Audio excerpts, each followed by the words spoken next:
Good morning student, welcome to the chemistry world. Previous class में हमने देखा, कुछ डेफिनेशंस डिस्कस की, कुछ मैटर के बारे में जाना, कुछ यूनिट के बारे में जाना।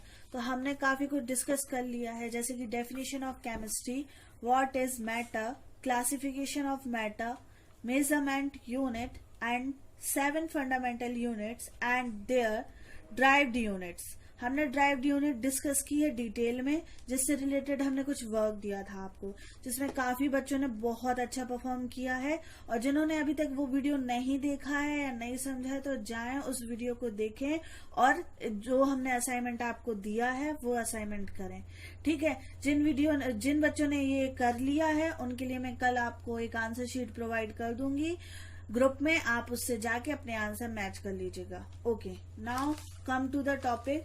Today we discuss second part of the unit. कल जो हमने डिस्कस किया था वो फर्स्ट पार्ट था यूनिट का, जिसमें हमने यूनिट की डेफिनेशंस, उसका क्लासिफिकेशंस, ये सब डिस्कस किया था। आज हम उसी के आगे थोड़ा सा आते हैं, जिसका सेकेंड पार्ट है सब्सिडरी यूनिट्स। अब ये सब्सिडरी यूनिट्स क्या होती हैं वो डिस्कस करने से पहले हम थोड़ा सा एक रिवीजन करते हैं कि हमने कल क्या देखा।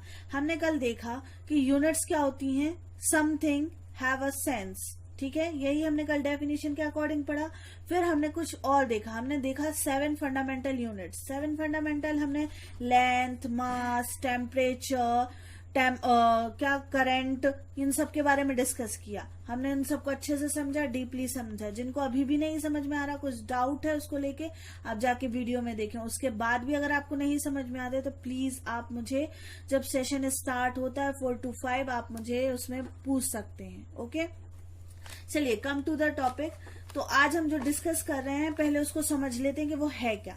सब्सिडरी यूनिट्स हमें ये बताता है कि यूनिट्स को हम किस तरीके से यूज कर सकते हैं, क्योंकि ये डिपेंड करती है फंडामेंटल यूनिट्स में। अब ये याद रखिएगा, कल हमने 7 फंडामेंटल यूनिट्स पढ़ी और उससे जो हमने ड्राइव्ड की वो यूनिट्स पढ़ी। मतलब डायरेक्टली जो ड्राइव्ड यूनिट है वो किस पे डिपेंड है, फंडामेंटल यूनिट्स पे। ओके, इसी तरीके से जो सब्सिडरी यूनिट्स हैं वो भी किस पे डिपेंड है, फंडामेंटल यूनिट्स पे।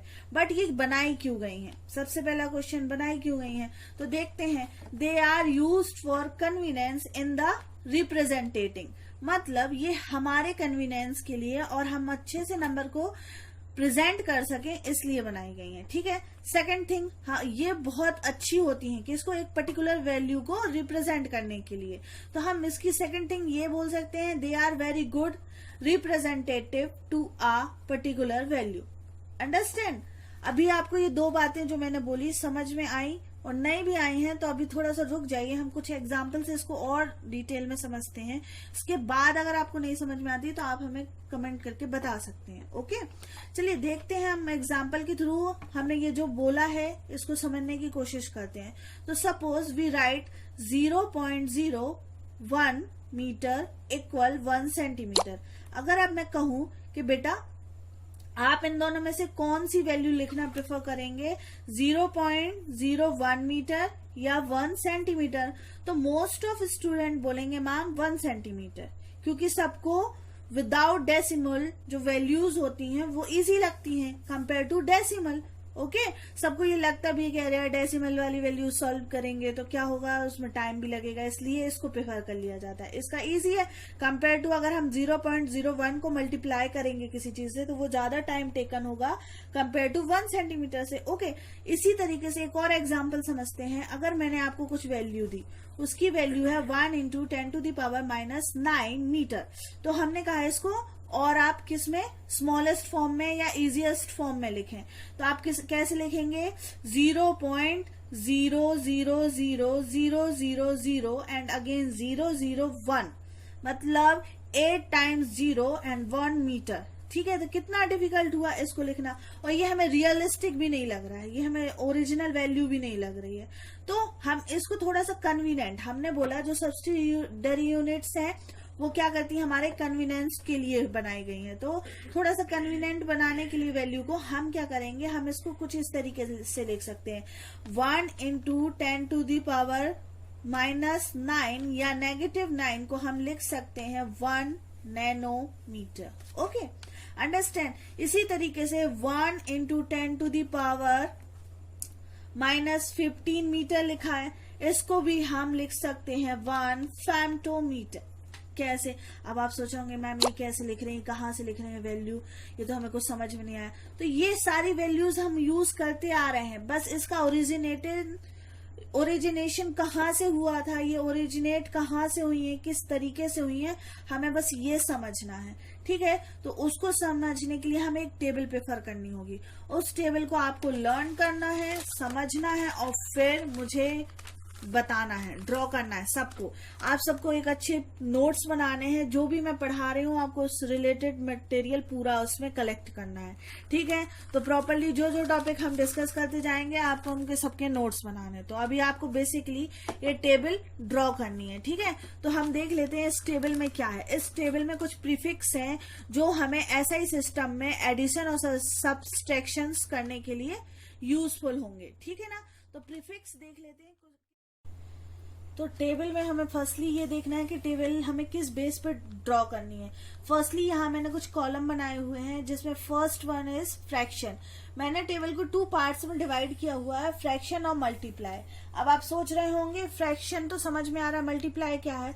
तो मल्टीप्लाई में मैंने उस वैल्यू को रखा है जो पॉजिटिव है। ठीक है, मतलब हम ये कह सकते हैं कि हमने फ्रैक्शन तो सब जानते हैं ना क्या होता है फ्रैक्शन। मतलब अब हमने अगर बोला कि 10 टू दी पावर -1 तो हम कुछ इसको इस तरीके से लिख सकते हैं 1/10। इसका मीनिंग यही हुआ। दैट मीन्स अगर हम इसको डेसिमल में कन्वर्ट करें तो ये क्या होगा 0.1। ओके, तो यहाँ पे हमने सारी फ्रैक्शन वैल्यू रखी है और उनके प्रीफिक्स बताए हुए हैं, और मल्टीप्लाई में भी हमने उनके प्रीफिक्स बताए हैं पर वहां पे हमने पॉजिटिव वैल्यू रखी है। ठीक है, चलिए समझ लेते हैं हम टेबल को हमें किस तरीके से ड्रॉ करना है और इसको याद करना है। ठीक है, तो फर्स्टली हम फ्रैक्शन वैल्यू देखते हैं। हमने यहाँ पे बेस में सबको 10 यूज किया है। 10 to the power -1 that means deci और symbol is small d। Okay, इसी तरीके से हम देखते हैं 10 टू दी पावर -2, इसका प्रीफिक्स क्या है सेंटी और सिंबल क्या है स्मॉल c। इसी तरीके से 10 टू दी पावर -3, इसका प्रीफिक्स क्या है मिली और सिंबल क्या है small m। 10 to the power -6, prefix is micro और सिंबल क्या है इसका mu. 10 to the power -9, nano, symbol is small n। 10 to the power -12, pico, symbol is P. 10 to the power -15, femto, and symbol is small f. 10 to the power -18, atto, और symbol is small a. समझ में आया? तो fractions के सारे symbols and prefix आपको समझ में आ गए होंगे। इसी तरीके से हम पॉजिटिव वैल्यू के देख लेते हैं जो हमने इसमें मल्टीप्लाई के रूप में लिखे हुए हैं। आपको बिल्कुल इसी तरीके से टेबल बना के लर्न करनी है। उसमें आपके 6 कॉलम बनेंगे और आपको इसी तरीके से आपको ड्रॉ करना है और सबको लर्न करना है और एक एक टेबल सब मुझे ड्रॉ करके दिखाएंगे। सब एक कॉपी में एक तरीके से बिल्कुल सिस्टमेटिक वे में ये टेबल ड्रॉ करके दिखाएंगे। ओके, चलिए देख लेते हैं पॉजिटिव वैल्यू क्या है 10 का प्रीफिक्स क्या है डेका और हमने इसे डिनोट किया है DA से। 10 to the power 2 hecto, symbol is small h। 10 to the power 3 prefix is kilo and symbol is K। 10 to the power 6 prefix is mega और सिंबल इज कैपिटल M। ठीक है, 10 to the power 9 giga, symbol is capital G। 10 to the power 12 tera, symbol is capital T।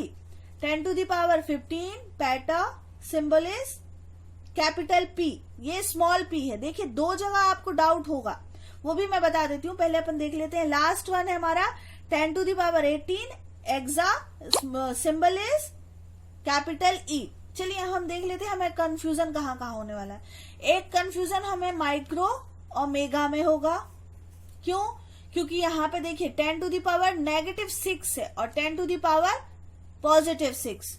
ठीक है, तो ये दोनों value में हमें कभी कभी कंफ्यूजन हो जाता है। और एक हमें यहाँ पर होगा, ये स्मॉल p है, पिको मतलब small. 10 to the power -12 pico, यहाँ पे जो सिंबल है वो स्मॉल p है और 10 टू दी पावर 15 पेटा, यहाँ पे जो सिंबल है वो कैपिटल P है। ठीक है, तो इन दो जगहों पे हमें काफी डाउट होने वाला है, इसलिए मैंने आपको बता दिया। चलिए, आपको ये टेबल ड्रॉ करनी है और लर्न करनी है, और कल के असाइनमेंट में मुझे ये टेबल ड्रॉ करके दिखानी है। Okay, thank you.